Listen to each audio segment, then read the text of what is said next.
What's up, TBS crew? It's your boy Steph back with another reaction. This time we have Mr. Creeps. There's a snowman outside my window. Creepypasta uploaded January 25th, 2019. Down in the description will be a link to Mr. Creeps' channel, a link to this original video so y'all can see it for yourselves without my commentary. Also will be links to all of my social medias. Get at your boy and see the personal life that I don't upload to YouTube. Without further ado, let's get into it. My bad. I burped at the same time I was talking. Frosty the Snowman went savage As again. a child, thanks to stories like Frosty the Snowman, I would always thought how awesome it would be to build a snowman and have a best friend for winter. I mean, sure, it would be sad to see him go once the snow melted, but that's the beauty of a child's imagination, right? Somewhat. It's not real, so you don't have to worry about trivial things such as that. Also, it's just a fictional movie, right? Sure. Snowmen don't actually come to life. Or at least so I thought. Last winter brought about one hell of a nasty snowstorm. You'd be surprised. Our sleepy little town got snow every year. But this year was the first time that caused businesses to shut down until the storm had passed. Damn. Kids were told not to go to school. Hell no. And us adults had to stay home from work for fear of someone getting stuck and buried. That's how bad it was. After I got the call from my boss about not having to show up for work for the day, I excitedly threw on my sweatpants, and I began making a pot of coffee from my Keurig. I lived by myself in a house that looked more like a small cabin, just on the outskirts of town. It'd be like that. Well, I guess I wasn't completely alone. I was with my Cocker Spaniel and miniature poodle mix, Annie, to keep me company. Annie, are you okay? She stood by my side as I made my coffee. I'm sorry. Excited for the possibility of food dropping on the floor. I'm sorry. Even though I wasn't preparing any. Annie definitely made my broom and mop useless when I came to making a mess in the kitchen. Less work for me, I suppose. Once my coffee finished brewing, I made my way to the couch to see what movies I could find on Netflix. So long as the weather didn't tarnish my Wi-Fi signal yet. If that failed, I figured that I would cozy up and read one of the many books I've collected from the thrift store shopping. As I walked by my dining room window, I noticed something move out of the corner of my eye. I would have dismissed it as the falling snow from the storm, but this moved in the opposite direction of the snow. I looked out and I saw nothing. Just my snow-covered front yard and my Chevy pickup slowly disappearing under the snow. Silverado. Man, it's falling really heavy out there. I reckon I'll have to call in for work if my truck goes any deeper. I thought as I continued over to the couch. Well, Annie, I spoke to my dog as she began making herself comfortable on her bed next to the fireplace. It looks like it's just me and you against the storm, baby girl. As if it wasn't just her and I all the time. I wasn't very much into socializing. I mean, I've made some friends here and there, but overall I tend to keep to myself. I know that's right. It makes life simpler that way. I swear to God. I've dated here and there, but all of the guys I met were intent on staying in the city, and they were too self-centered to care about anybody else. I turned on the TV and surprise, no connection. Well, I thought out loud to Annie, no Netflix for us tonight. I started to make my way towards the bookshelf, when a tall figure standing outside my front living room window caught my attention. This was still pretty early, so I could still see partially well considering the snowstorm blurring things that were far away. I focused on the thing in my front yard, and I saw a snowman. Okay, how did that get there? Thinking out loud to Annie again. She simply perked her ears up because I was speaking to her, but didn't appear to be interested in what I was looking at outside. Surely she would have noticed someone creeping around my property, right? Yet again, with the snow falling so heavy outside, I'm sure a lot of scents and sounds are muffled enough that she can't even hear them. If it wasn't already obvious, I had no interest in building a snowman once the snow started to fall. Not only did I not have the material for it yet, but the snow was falling so heavy from the get-go that there is no way I was going to be outdoors. I just simply shrugged it off and I thought, must be some crazy teens with nothing better to do than creep me out tonight. And then I continued onto my bookshelf to select a book to read. I have already read through my Stephen King collection, except for one. Hey. It. Personally, I had been saving this one for last anyways, because of how large of a read it was going to be. But now, I had all the time in the world to get started on it. And if this storm keeps up, I might be able to make a pretty good dent in it. Once I grabbed my book, I began making my way back to the couch. I looked out at the snowman again, half expecting it to be part of my imagination and not even be there. Not only was it still there, I swear that it looked like it was closer. This caused me to stop dead in my tracks. I began looking back into my memory bank, trying to remember how far away the damn thing had actually been the first time. I actually didn't take much notice to everything surrounding the snowman, so I didn't have a particular mark to compare it to. However, I just noticed so much more detail than I had before. I could actually see the features of the snowman's face much clearer. And I even noticed what looked like a reddish spot near the corners of its cold-made mouth. It was wearing a green scarf and a top hat, much like what Frosty the Snowman would be wearing, and it had a carrot for a nose. In its twig hand, I noticed it was curled around something that had a little bit of a shine to it, but I couldn't see it very well. Overall, the sight of the thing was really creeping me out. Thinking that I might need to call the police, I walk over to my phone that was charging on the counter. Of course, 0 bars. Great, I said aloud. Lovely. And then I heard Annie begin to growl. And this wasn't very typical of her. Even when other animals or people walk onto my property, she doesn't pay them any attention. I looked towards the window again. The snowman was now at my window. I could now notice the red color around its lips looked a lot more like blood. How could that be? First of all, snowmen can't even open their mouths. And secondly, there is no way a snowman could actually come to life. Right? Questions were rushing through my head faster than I could find answers. Yeah, And I alright. began to question my sanity over the situation. Keep playing with your When the life. snowman raised his hand holding the shiny object. Best stop bullshitting. This completely sent me over the edge. I bet. I can now see that the shiny object was actually a knife. Oh, wow. I panicked. I grabbed my dog and I sprinted towards my bedroom. And I locked the door. Better get that thing. At this point, I just broke down in tears. I was actually a little glad I couldn't call the police. I'm assuming you're a woman. How in the hell do I explain to an operator that a Hopefully. live snowman was threatening my life with a knife? The operator would have hung up on me for sure. He from the hood. Hell, I don't even believe what's happening right now. I keep trying to tell myself that it's not real, while at the same time trying to reassure myself that my cabin has been kept warm by a fire all night. So even if this thing broke in, it would begin melting immediately. Hopefully. Well, so I thought.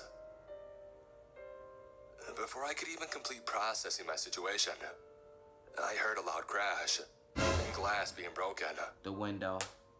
Shit, I thought, and panic overtook me once again. I put Annie on my bed and I rushed to my dresser. With all my might, I forced it over to my bedroom door, hoping the snowman wasn't strong enough to break down doors. Annie began growling again as I saw the doorknob twist and turn, unable to open due to the fact that it was locked. I looked down at the floor and I noticed a puddle beginning to form under the dresser. Ooh. A sure sign that the snowman was in fact right in front of my door. I cupped my hands over my mouth in an attempt to stifle my cries and heavy breathing. Please don't tell me he's And gonna I get jumped in. on my bed. 3 loud bangs.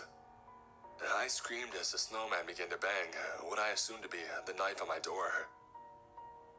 My heart felt as if it would pound straight out of my chest. And I let out the loudest scream I think I've ever let out of my mouth. I truly thought that I was about to die. From a snowman. Fear had completely overtaken me, and I was frozen on my bed, unable to move and barely breathe. Finally, the banging stopped. I tried my best to calm myself down, and to focus on listening over the sounds of my heart pounding in my chest. A few moments passed by, and finally I could hear the sound of something shuffling across my wood floor. Not footsteps, but more of the sound something would make as you dragged it across the floor. Yeah, because he don't have feet or legs. I continued listening as the sound became more distant, until finally I heard my front door open, but it never shut. Oh, hell no. I looked over at Annie, who had ceased growling and her body slowly became more relaxed. Seeing this calmed my nerves a little. However, I was still too frightened to dare open my door and look outside. As I lay there, now cold thanks to the fact that the fire in my fireplace was beginning to run low, I eventually let sleep overtake me. The following morning, I woke up to the sound of my phone ringing in the distance. I also couldn't help but notice how eerily silent it was due to the snow no longer falling outside. Cautiously, I moved the dresser away from my bedroom door, and I slowly opened it. I stood there for what felt like an hour, listening and focusing on any movement coming from the front of my house. Once I felt like it was safe, I began making my way to the kitchen, where I had left my phone. On the counter, next to where my phone sat as if I had left it, was a knife, covered in blood. I froze in place and looked around once more. I saw the shattered window and the front door left wide open. A track of ice leading from my bedroom to the front door. How I managed not to slip on it while making my way out here was a miracle to me. Once I managed to convince my body to move again, I made my way towards the bloody knife. Under it was a note. On it was what looked like Charlotte's handwriting in a red coloring crayon. It read, "Next time." Just as I had finished reading the note, my phone rang again. Oh, hell no. I was in such a trance that the ringing made me jump back in fright, and I dropped the note on the counter once more. I'll get you next time. I looked at the caller ID and I noticed it was my boss calling me. I'm good. I picked up, and he simply wanted to let me know that it looked like there was going to be another storm tonight. Oh, hell So he was giving us another day off of work. I thanked him and I hung up the phone with my now shaking hand. Dread overcame me. I immediately called our local handyman and I asked if he was working today. Thankfully, he was. And he said he would have time in a couple of hours to come by and fix my window. I also asked him to bring supplies to have a deadbolt installed on my door. Put some bars and on. offered to pay extra for the strongest glass he could find. Put bars on the windows, too. I could tell that he wanted to question my odd request, but he decided against it. And then I trudged my way through the snow, finding the blowtorch I had kept after my father passed away. He was a welder, and this was the last thing that I had from him. I needed to prepare myself in case the snowman decided to return and finish the job that he couldn't complete last night. Needless to say, after this winter, I was never building a snowman again.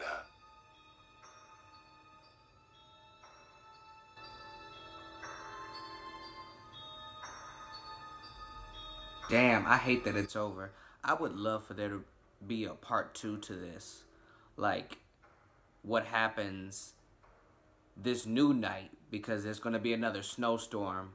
What happens, what this snowman tries to do then. Because it said next time. Like, bruh, I'm going to get you. It's going to happen. I would love for there to be a part 2 to this. Or if this story was longer. I love this. What do y'all think of it? This is definitely one of the better snowman-related creepypastas I've reacted to. Damn, man. I wish it didn't end, man. I would love to hear what else is going to happen. Or what would happen. Damn, man. Mr. Creeps, man. Shouts out to you. This is, like I said, this is one of the best snowman related creepypastas I've ever watched and or reacted to. I love this story. I mean, I'm only assuming because there's going to be another snowstorm that the snowman is going to come out of nowhere again and he's going to try to get you again.